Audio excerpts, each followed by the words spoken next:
Incremental routines. So let's cover why this course. You may have seen in YouTube, I have another course which was not finished. That was the foul reaction, and then the pleasurable expansion on the false reaction. So basically, that's my own course from scratch. And why I do this course? So let's address the gaps offering through this approach. So first, content.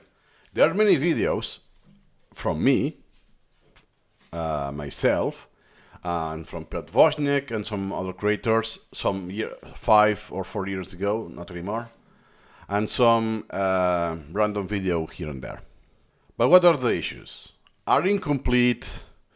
They may assume advanced knowledge that newbies lack. You don't have this introduction and then this linearity until you get familiar with the concepts, the jargon, the flows, and so on.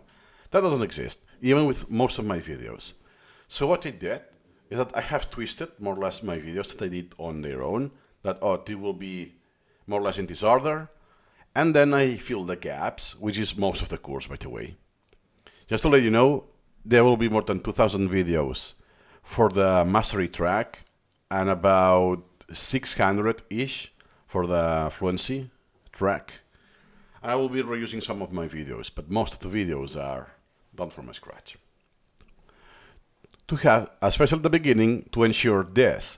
So you have zero knowledge, you get introduced incrementally, gradually. So I have full control of what you know, what you don't know, what to introduce each time, and stuff like that. Unlike what you'll see in YouTube, that is taking everything for granted, or no, you never know. And sometimes they are outdated, especially the importing feature in SuperMemo 19, stuff like that. That yeah, it's there, it's online, but it's outdated.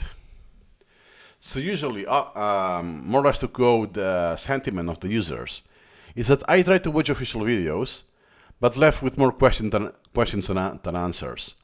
Now, in 2005, Piotr Wozniak includes some text or captions in the video that he didn't before to help the newbies. But again, he cuts a lot of contextual cues. If you're not familiar with SuperMemo, you will get kind of lost. Then, there are missing pieces. Scattered tutorials. It's unstructured. That's why I hope that once you see this video in the course, it's through a playlist where the sequence of videos has been throughout and curated, or from a website that includes the videos with even extra information, or within the collection of SuperMemo that will be an extra, that it's already there in SuperMemo. Then, gaps in depth. Some crucial advanced topics, like priorities, strategies, it's very easy to understand, let's say, the premise of priorities, how they work, but it's super hard to put it into practice. It will take a long time.